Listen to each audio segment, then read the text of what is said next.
আসসালামু আলাইকুম রহমতুল্লাহি ওয়া বারাকাতু। আমি ডাক্তার টিপু মিয়া। আজকে আমরা এই ভিডিওতে জানবো চোখের নিচে কালো দাগ বা চোখের নিচ ফোলা কী কারণে হয়ে থাকে এবং কিভাবে ঘরোয়া উপায়ে এর মাধ্যমে আপনার এই চোখের নিচের কালো দাগ খুব সহজেই দূর করবেন, সেই বিষয়টা নিয়েই এই ভিডিওতে আলোচনা করব। তাই ভিডিওটি দেখার রিকোয়েস্ট থাকলো এবং চ্যানেলটি নতুন হয়ে থাকলে অবশ্যই চ্যানেলটিকে সাবস্ক্রাইব করে ভিডিওটিকে লাইক করে দিবেন। চোখের নিচে কালো দাগ দূর করতে ঝটপট কী করবেন? সৌন্দর্য প্রায় অধিক অংশে নির্ভর করে এই চোখের উপর, কিন্তু চোখের নিচে কালো দাগের আনাগোনা আপনার সৌন্দর্যকে অনেকটাই মলিন করে দেয়। চোখের নিচে কালো ও ফোলা ভাব মূলত মানসিক চাপ ও অবসাদের একটি অন্যতম লক্ষণ। চোখের নিচে কালো দাগ ও ফোলা ভাব সহজেই ক্লান্তি ধরা পড়ে, সেই সঙ্গে বয়সের তুলনামূলক বয়স্ক দেখায় অনেকে।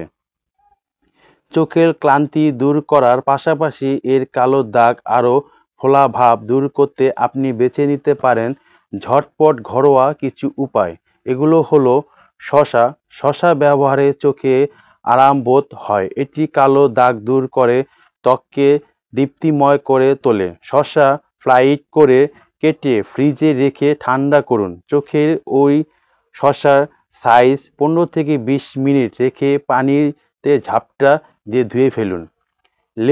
লেবু ভিটামিন সি এর উৎস। লেবুতে রয়েছে তুলার বন।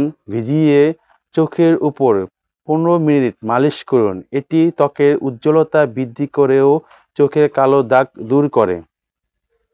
শসা ও লেবুর রস একই অনুপাতে মেশান। এভাবে তাতে তুলোর বল ভিজিয়ে চোখের উপর 15 মিনিট দিয়ে রাখুন। এরপর পানি দিয়ে মুছে ফেলুন। আলুর ব্যবহার। আলুতে রয়েছে ন্যাচারাল ব্লিচ এজেন্ট। এটি চোখের কালো দাগ দূর করে, ফোলাভাব কমায় এবং ক্লান্তি দূর করতে সাহায্য করে।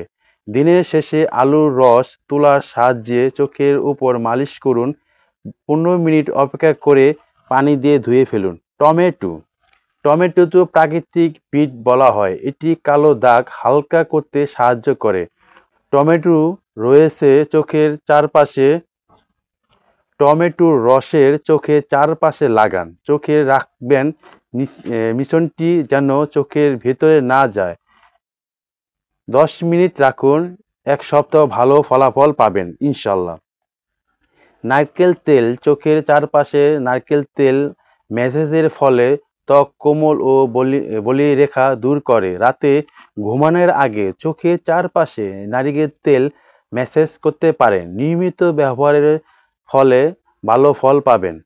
এই উপরে চোখের দাগ সার্কেল বা কালো দাগ দূর করে সহজেই চেহারায় দুটি ছড়ায়, কোনো মেকআপ ছাড়াই। সুতরাং যে নিয়ম কানুনের কথা বললাম, প্রাকৃতিক যে নিয়ম কানুনের কথা বললাম, সেগুলো ব্যবহার করলেই যথেষ্ট, আর কিছু লাগবে না।